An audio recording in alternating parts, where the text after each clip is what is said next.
आपको बताऊंगा Pakistan military academy 146 long course की इनिशियल टेस्ट का क्या प्रोसीजर था। तो चलिए स्टार्ट करते हैं। इसमें टोटल स्टेप्स जो हमारे पास होते हैं वो 7 स्टेप्स हैं। सबसे पहले रजिस्ट्रेशन होती है, उसके बाद वेरिफिकेशन होती है डॉक्यूमेंट्स की, फिर इंटेलिजेंस टेस्ट होती है, फिर एकेडमिक टेस्ट होती है, फिर मेडिकल टेस्ट होती है, फिर फिजिकल टेस्ट होती है, फिर in the last initial interview होता है। सबसे पहले आते हैं रजिस्ट्रेशन पर।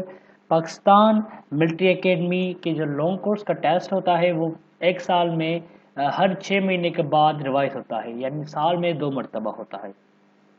और इसको रजिस्ट्रेशन के लिए ऑनलाइन रजिस्ट्रेशन करनी पड़ती है, जिसकी वेबसाइट है www.jointparkarmy.government.pk। इनके इश्तहारात भी अखबार में आते हैं कि इनकी स्टार्टिंग डेट और उनकी लास्ट डे ऑफ सबमिशन कौन सी होती है।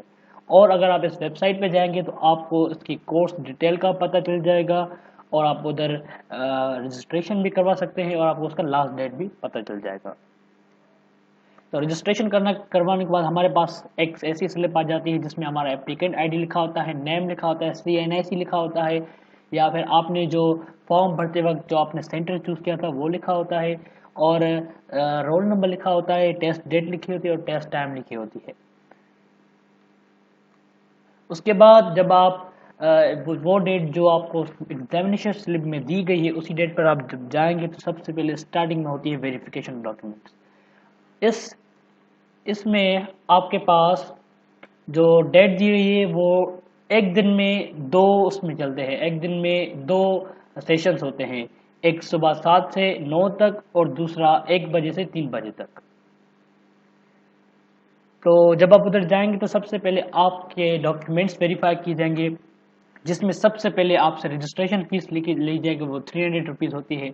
उसके बाद आपकी एग्जामिनेशन स्लिप चेक करेंगे, उसके बाद आपका मैट्रिक क्लास का जो सर्टिफिकेट है, पास सर्टिफिकेट, मैट्रिक पास सर्टिफिकेट या फिर पक्का सर्टिफिकेट आपसे लेंगे, या फिर आपकी ओरिजिनल मार्कशीट मैट्रिक की वो भी लेंगे। उसके बाद आपके इंटर की पास सर्टिफिकेट जो है वो लेंगे, या फिर आप अगर आपने होप सर्टिफिकेट पे अप्लाई किया तो आपसे वो भी लेंगे। उसके बाद आपकी इंटर की मार्कशीट, या फिर अगर आपने होप सर्टिफिकेट के अप्लाई किया है तो आपकी फर्स्ट ईयर की मार्कशीट लेंगे। उसके बाद लोकल डोमिसाइल ओरिजिनल, उसके बाद ओरिजिनल CNIC कार्ड देखते हैं या फिर ओरिजिनल बेफार्म होना चाहिए। उसके बाद लास्ट में हमारे पास 2 पिक्स ज़रूर होनी चाहिए पासपोर्ट साइज। आपको एक अलग जगह लेके जाएगा।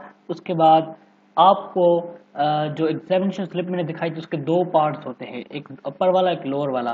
तो क्या आपसे 2 तस्वीरें मांगेगी और अपर वाले पार्ट को भी तस्वीर लगाएंगे और नीचे वाले पार्ट को भी पिक लगा लेंगे। उसके बाद वो उस एग्जामिनेशन स्लिप के 2 पार्ट करेंगे, नीचे वाले हिस्सा आपको देंगे और आपके सारे डॉक्यूमेंट्स और आपकी अपर वाली जो स्लिप होगी वो अपने पास रखेंगे। उसके बाद आपको एक एग्जामिनेशन ब्रांच में लाया जाएगा, जहां पर आप अपने कंप्यूटर के सामने बैठे होंगे। उसके बाद इधर एक सुपरवाइजर होगा जो आपको एक डेमो टेस्ट देगा।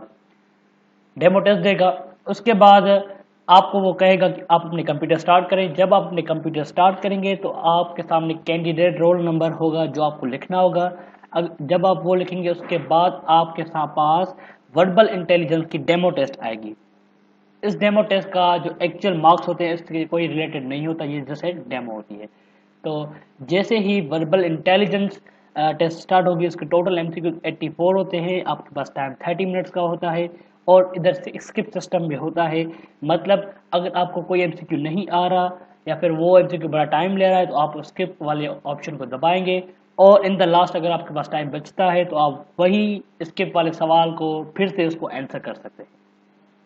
उसके बाद जैसे ही आप वर्बल इंटेलिजेंस टेस्ट कर लेंगे, आपको टेस्ट सबमिट करना होगा और सबमिट करवाने के बाद आपके पास फिर आएगा डेमो टेस्ट, जो कि होगा नॉन वर्बल इंटेलिजेंस का डेमो टेस्ट होगा। तो डेमो टेस्ट देने के बाद फिर आपके सामने non verbal intelligence test start हो जाएगी, जिसके टोटल MCQ 66 होते हैं और आपके पास टाइम 30 मिनट्स होता है। तो इसमें भी सेम स्किप सिस्टम होता है। तो जब आप इसमें टेस्ट सबमिट करवाएंगे नॉन वर्बल इंटेलिजेंस क्लास में, उसके बाद आपके पास ओवरऑल रिजल्ट्स आएंगी। मेरा कहने का मतलब है अगर आप वर्बल इंटेलिजेंस टेस्ट सबमिट करवाएंगे उसके बाद रिजल्ट नहीं आएगी, लेकिन इन दोनों की साथ में रिजल्ट आती है लास्ट में, जब आप नॉन वर्बल इंटेलिजेंस टेस्ट की जो रिजल्ट सबमिट करवाते हैं। तो आपके सामने दो ऑप्शन होते हैं, या फिर लिखेगा कंग्रेचुलेशंस का मतलब आप पास हो गए हो, या फिर लिखेगा स्ट्राइव हार्ड यानी आप फेल हो गए हो। तो जैसे ही अगर आप इंटेलिजेंस में पास हो जाते हो तो उसके बाद आ जाती है एकेडमिक टेस्ट। तो एकेडमिक टेस्ट जो होती है वो general knowledge, mathematics, basic science, English, Pakistan studies और इस्लामियात के सवालात में से आती है। इसकी भी सबसे पहले डेमो टेस्ट होगी। उसके बाद जैसे ही डेमो टेस्ट एंड होगी, आपकी एकेडमिक टेस्ट स्टार्ट हो जाएगी, जिसके टोटल जो एमसीक्यूज होते हैं वो 50 होते हैं। सो इधर गलत लिखा है, टोटल एमसीक्यूज 50 होते हैं और आपके पास टाइम जो होता है वो 40 मिनट्स होता है। सेम इसके सिस्टम इसमें भी होता है। अगर आप एकेडमिक टेस्ट पास करते हैं तो लिख के आएगा कंग्रेचुलेशन, अगर आप फेल हो जाते हैं तो लिख के आएगा स्ट्राइव हार्ड। तो जे टेस्ट पास कर लेते हैं तो जो सुपरवाइजर होगा वो आपकी एग्जामिनेशन स्लिप लेगा और उधर एक ठप्पा लगाएगा कि ये ऑनलाइन टेस्ट में पास हो गया है।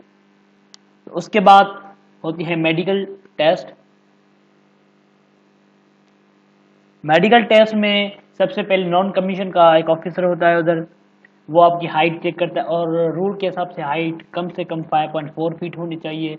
उसके बाद वेट भी चेक करता है जो बीएमआई के हिसाब से होना चाहिए। उसके बाद चेस्ट भी चेक करता है, कम से कम 79 सेंटीमीटर हो, और जब एक्सपेंड करने के लिए कहेगा तो वो 84 होनी चाहिए, यानी 5 सेंटीमीटर की एक्सपेंशन होनी ज़रूरी है। उसके बाद आपकी आई साइट चेक होगी।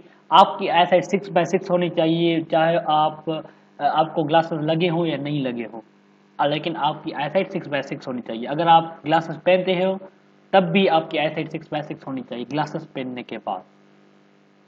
उसके बाद कलर ब्राइटनेस की टेस्ट होती है कि अगर इसमें कलर ब्राइटनेस तो नहीं। अगर एक बुक होता है जिसमें कलर्स से नंबर बने होते हैं या फिर ट्रैक बना होता है जो आपको महसूस करना होता है, या वो आपको हाथ लगाना होता है कि हाँ इधर कौन सा नंबर बना हुआ है। उसके बाद नी नॉकिंग चेक होती है, उधर जो कैप्टन होता है, इंचार्ज होता है, वो नी नॉकिंग भी आपकी चेक करता है कि नी नॉकिंग नहीं होनी चाहिए बिल्कुल। उसके बाद एल्बो डिफॉर्मिटी नहीं होनी चाहिए, और दूसरे भी मेन प्रॉब्लम्स है जैसे फ्लैट फुट भी हो गया वो भी नहीं होना चाहिए, और दूसरे भी मेन प्रॉब्लम्स हैं। तो जब आप मेडिकल टेस्ट में पास जाते हैं तो आपको एक डे देते हैं 2-3 दिन बाद कि आप फिजिकल टेस्ट के लिए आए। तो फिजिकल टेस्ट में क्या क्या होता है, सबसे पहले रनिंग होती है जो 1 माइल यानी 1.6 किलोमीटर की होती है, और आपके पास टाइम 7.5 मिनट होते हैं। उसके बाद आपके पुशअप्स लिए जाते हैं, कम से कम 15 पुशअप लगाने होते हैं और कम से कम टाइम होता है 2 मिनट। उसके बाद सेटअप्स होते हैं वो भी 15 और टाइम भी 2 मिनट्स। उसके बाद चिनअप्स होते हैं वो कम से कम 3 निकालने होते हैं और आपके पास टाइम 2 मिनट का होता है।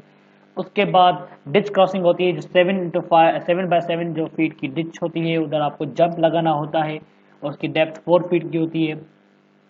उसके बाद अगर आप फिजिकल टेस्ट में पास कर लेते हैं तो फिर लास्ट में आपका होता है इनिशियल इंटरव्यू। तो इंटरव्यू में होते हैं सबसे पहले जनरल क्वेश्चन होते हैं, आपका क्या नाम है, आप कहाँ तक पढ़े, आपका इंट्रोडक्शन, आप कहाँ रहते हैं, आपका फादर क्या करता है, ये सारे पूछ जाते हैं। उसके बाद जनरल नॉलेज के सवाल पूछे जाते हैं। मेजॉरिटी जो पूछी जाती है वो कंट्रीज के कैपिटल होते हैं या फिर करेंसीज होती है या फिर कुछ इस्लामियात के भी सवाल होते हैं। तो वो बंदे जो इनिशियल इंटरव्यू भी पास कर लेते हैं तो उनको आईएसएसबी का फॉर्म मिलता है कि वो 3 महीने के बाद आईएसएसबी सेंटर जाएंगे और उधर आईएसएसबी देंगे। और जो बंदे आईएसएसबी में पास कर हो जाते हैं तो उनको पाकिस्तान मिलिट्री एकेडमी में 2 साल की ट्रेनिंग के बाद उनको पाकिस्तान आर्मी की कमीशन फर्स्ट कमीशन की पोस्ट होती है जो सेकंड लेफ्टिनेंट होती है। तो ये प्रोसीजर था आपकी इनिशियल टेस्ट का। उसके बाद आईएसएसबी का मैंने आपको थोड़ा इंट्रोडक्शन दिया। फिर ये उसके बाद फाइनल मेडिकल भी होती है, उसके बाद भी ट्रेनिंग होती है, फिर आपके पास पोस्ट होती है। तो अगर आपको ये वीडियो अच्छी लगी हो तो लाइक कर दीजिएगा, और अगर आपने मेरे चैनल को अभी तक सब्सक्राइब नहीं किया सब्सक्राइब भी कर ले और पास में बेल आइकन को दबा ले ताकि मेरी हर नई वीडियो की नोटिफिकेशन आपको रिसीव हो सके। Thank you very much.